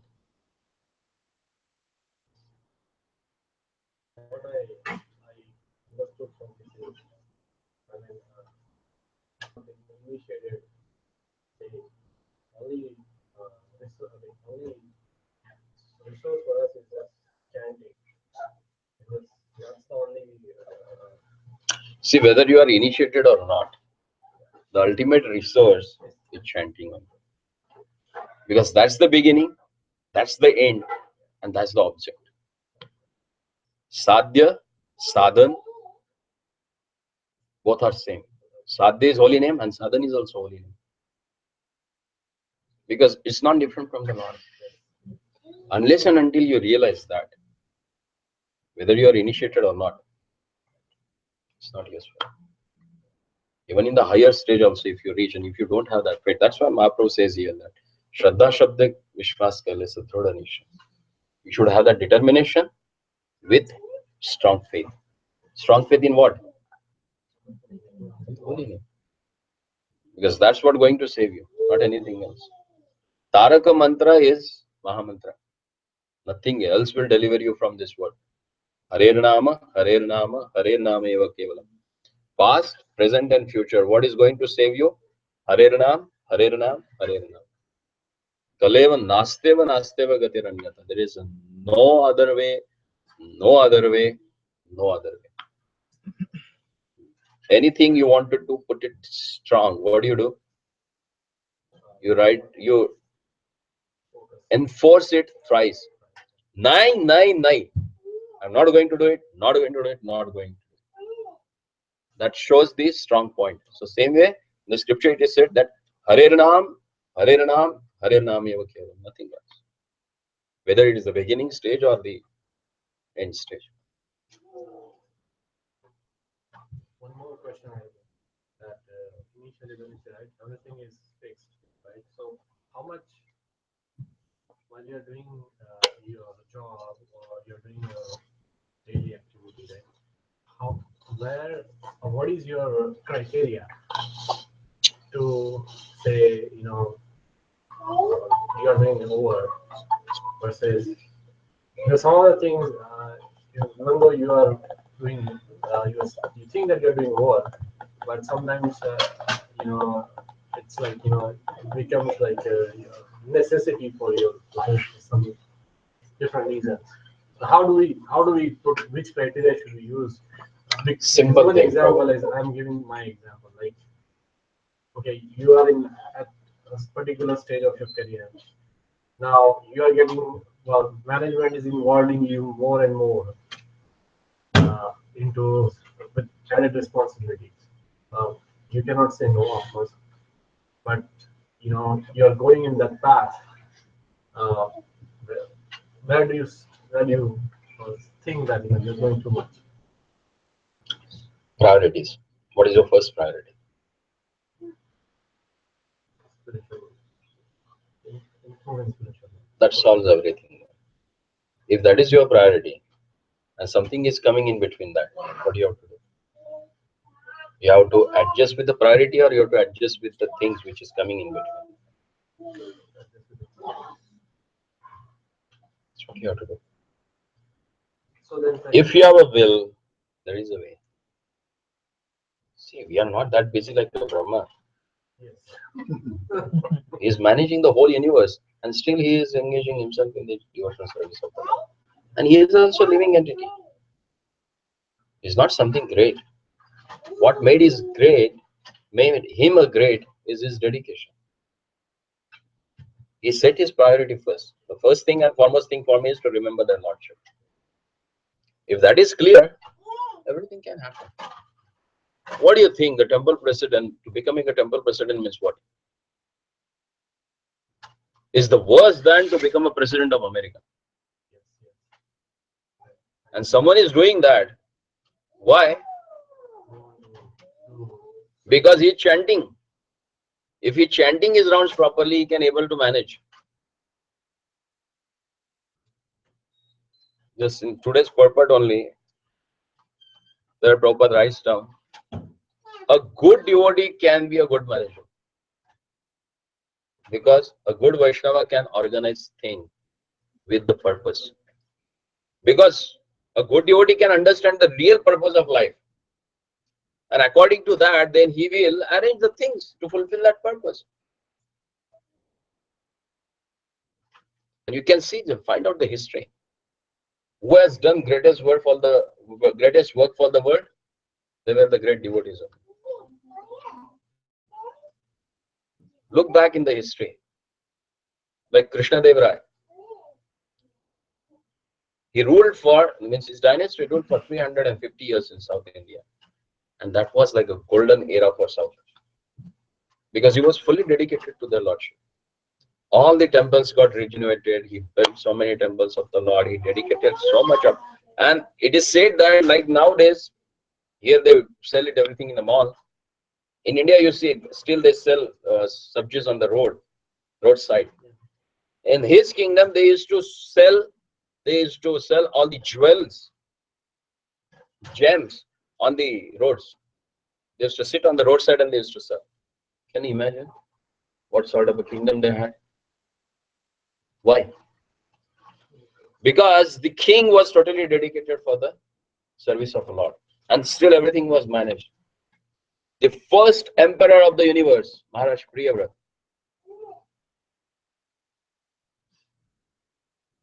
because of him, the whole land has become accessible for us. Maharaj Prithu,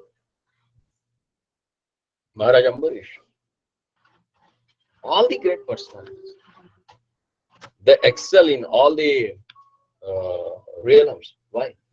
Because they were the proper devotees. They set their priorities. So you need to work on your priorities. What is your priority? And if you give priority for this, then automatically rest of the things he will take care. He also thinks about you, na?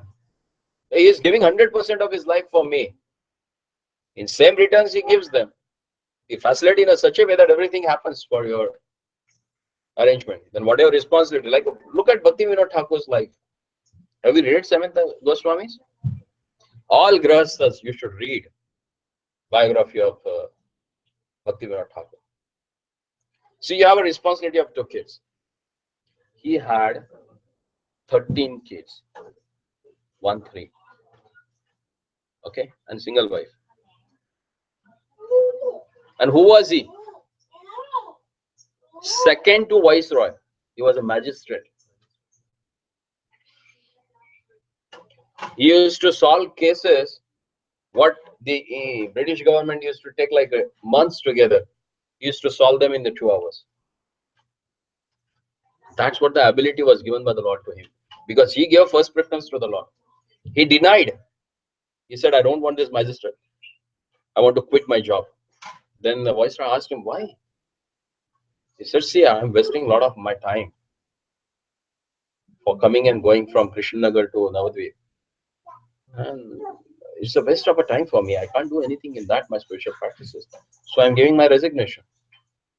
As he wrote his resignation, Viceroy wrote his deal with the company so that they can make one railway path from his office to Bhakti Vinod Thakur's house. And they used to run one train with the 2 bogies. One is Indian and second is Bhakti Vinod Thakur. For him, why?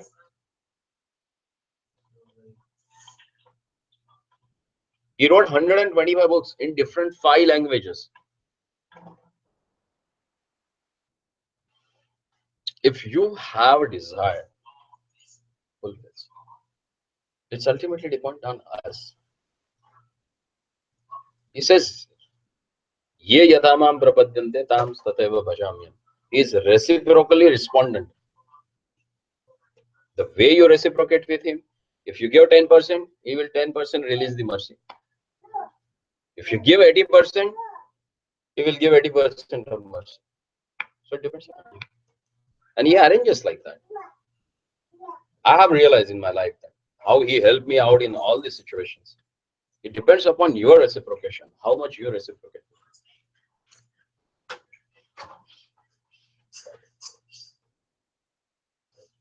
See, I was working in one MNC as a CEO.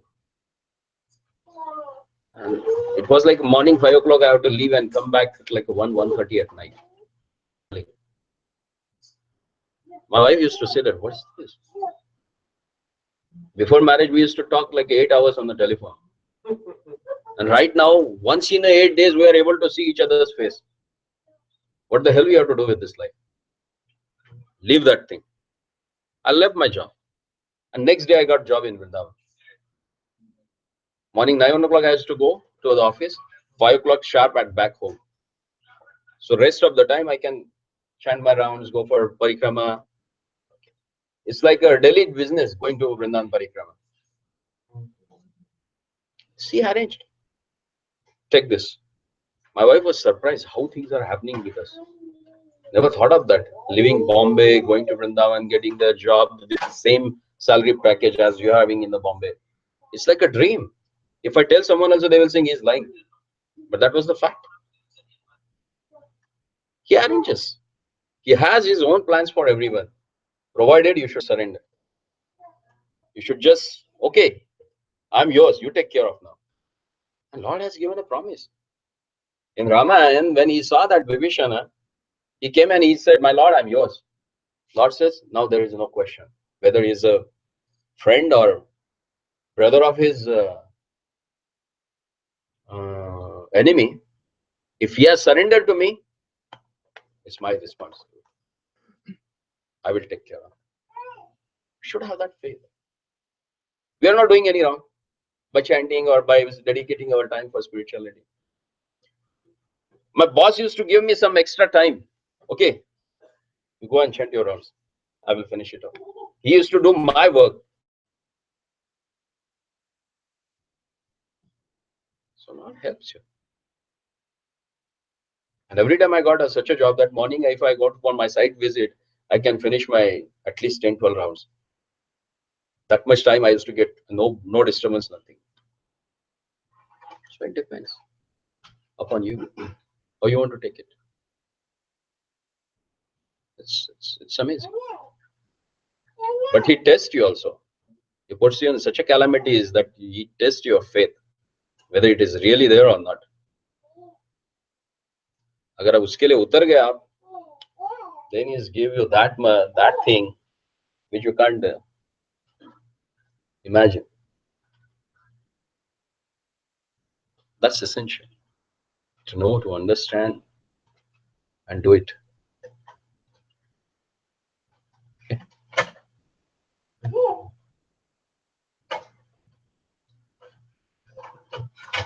So now we'll have Prashad. You want to do Kirtan also? The most important thing.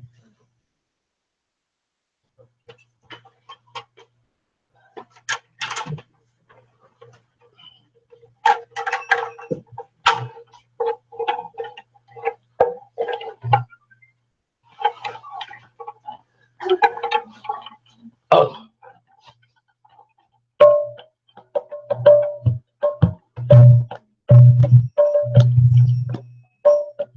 Hare Krishna, Hare Krishna, Krishna Krishna, Hare Hare, Hare Rama, Hare Rama, Rama Rama, Hare Hare, Hare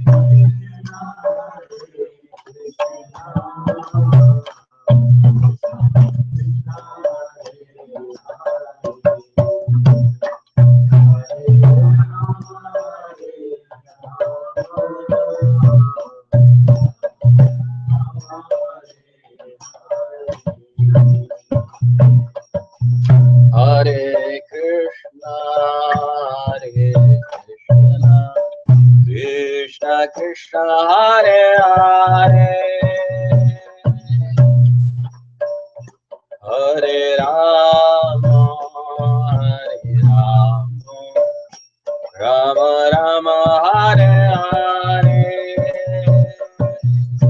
Hare Krishna, Hare Krishna, Krishna Krishna, Hare Hare,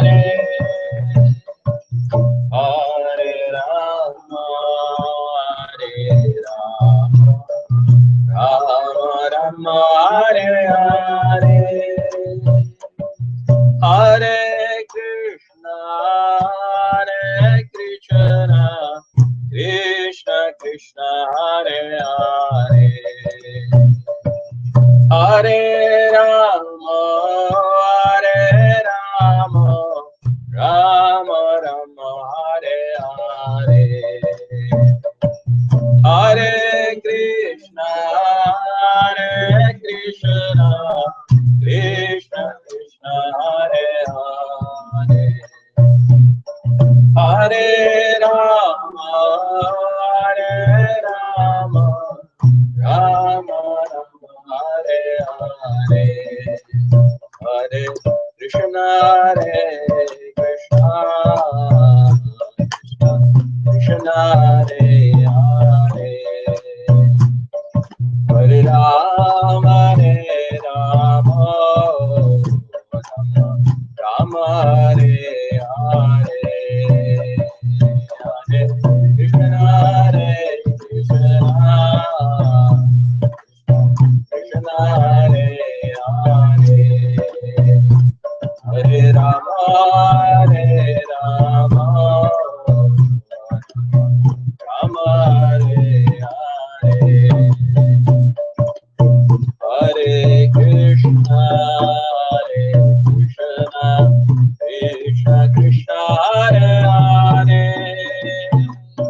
Hare Krishna,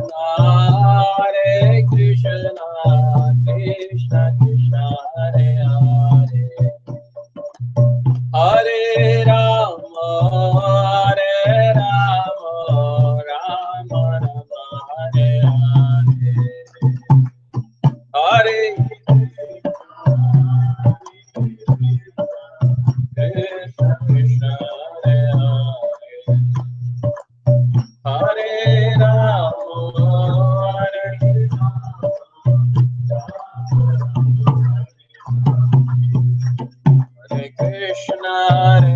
Krishna, Krishna Hare Hare, Hare Rama, Rama Hare Hare, Hare Krishna, Krishna Hare Hare,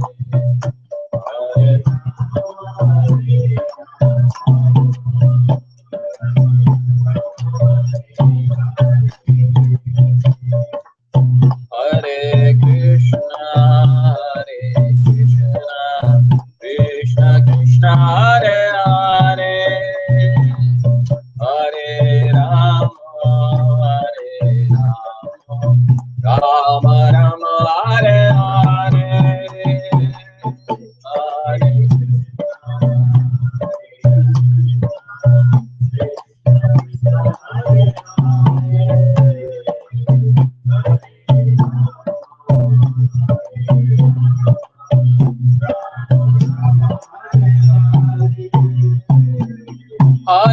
Krishna, Krishna. Hare Krishna, Krishna Krishna, Hare Hare, Hare Rama, Rama Rama, Hare Hare, Hare Krishna,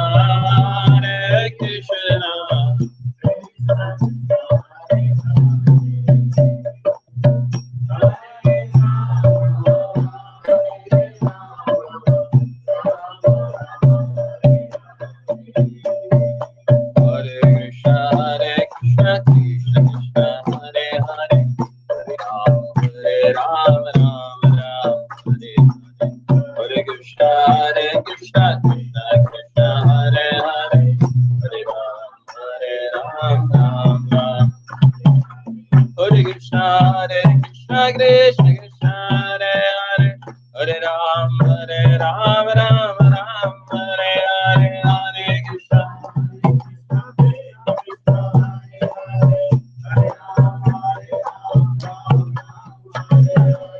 Hare Krishna, Krishna Krishna, Hare Hare, Hare Rama, Rama Rama, Hare Hare, Hare Krishna. Hare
Prabhupada की, हरि नाम संकीर्तन की, श्रील रूप गोस्वामी पाद की, समवेत भक्तवृंद की, साई गौर Premanand. Thank you very much.